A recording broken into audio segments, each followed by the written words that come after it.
Scott, an action-packed day here at Arbour Park. It's finished 5-2 to Hornchurch, but I think we both feel a little bit slightly aggrieved about a decision that was made in the first half.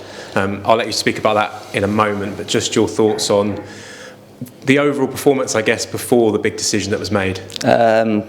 Pretty evenish game. I thought we had a couple of chances. They had a couple of chances. I thought it was sort of two contrasting styles of play. We were quite clear in our messaging in terms of how we thought we could hurt them. We got into some good areas. Ended up scoring a pretty decent goal. Johnny's obviously got into a good area. Josh with a great pass. Then we obviously concede one deflection off me. But on that one, I thought the lad was offside beforehand. I might be wrong, I'll have to watch it back. And then, yeah, listen, the game was ruined by a decision that we've all watched back. There's no contact between the two players until they collide hips with each other. Enough said. So we'll talk about it then right now. What, at half-time, I'm assuming you went and spoke to the referee. What has he seen to have given the decision? So he said it was a high foot and he's caught the player. So I said, well, where's the mark on the player? There was no mark on the player in the game. And the ref said, if I've got it wrong, I'm the type of referee to apologise. Unless you're certain, you don't say a comment like that. True. So like, if you're dead certain, then you go, it's a red card. I've seen it for myself. But when you say, I'll apologise if I've got it wrong, then that tells you everything you need to know that he's not sure and you can't give it. We've watched it back in slow motion, fast motion, super fast motion.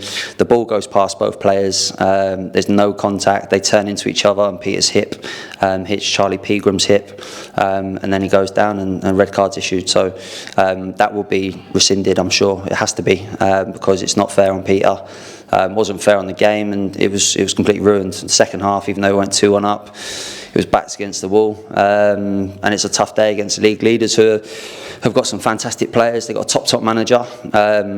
Let's have it right. The second half, they were probably showboating a little bit, but it's tough. Like, we're not, in terms of at full strength, we're not at full throttle, and it was made even harder by a decision that I've not seen one like that in a long time, when there's not even contact between a high foot.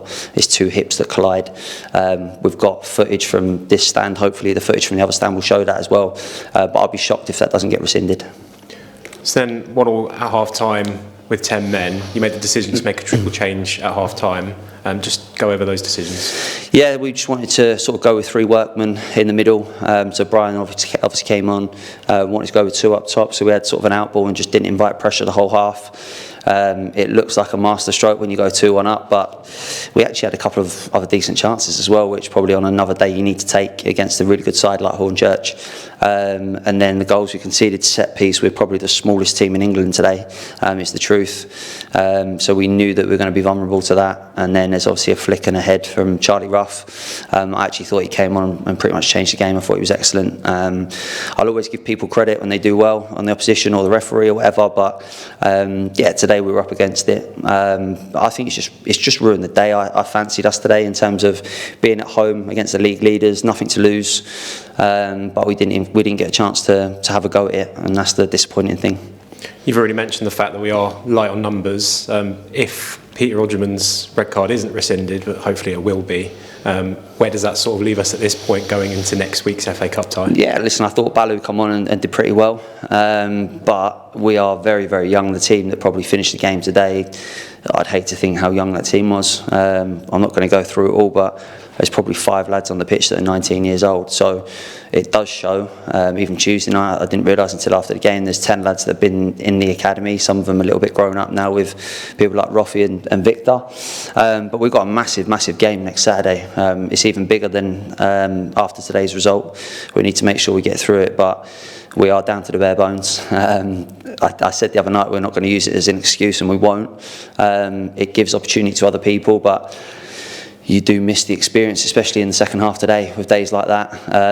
There's probably lads that have never experienced playing against 11 men with 10 before, at home in front of 800 people against the league leaders, and the messaging was pretty clear in terms of what we told them at half time, and at times the boys did it really well, and at times we didn't do it so well.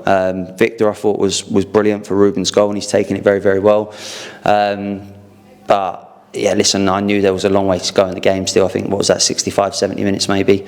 And then we got broken down. I think tired legs, tired minds. Obviously making a triple sub at half time, we thought we'd freshen it up a little bit. So yeah, I'm just disappointed because I'd like to have seen us at not full strength but at full numbers to go against Hornchurch today and see where we're at, but we haven't got a clue where we're at the moment because it's obviously a long period of time with 10 men and probably not a true reflection of ourselves. Just finally then, I actually wanted to ask you about a new signing that was made yesterday, Harvey Walker. He played the full game in the end as well. What did he add to the squad? I thought he'd done pretty well, to be honest. I thought he put some good crosses in. He's athletic, he's dynamic. He can play as a wing back. He obviously had to play as a left back today.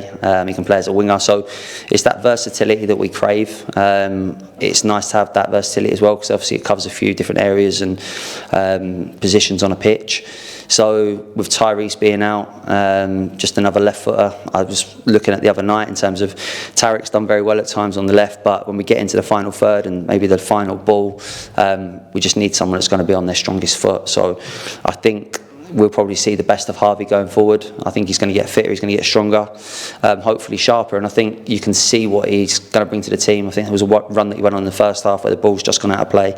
But yeah, listen, he's a talented boy, someone that I've been speaking to for probably 2 years now. So it's good to have him in with us.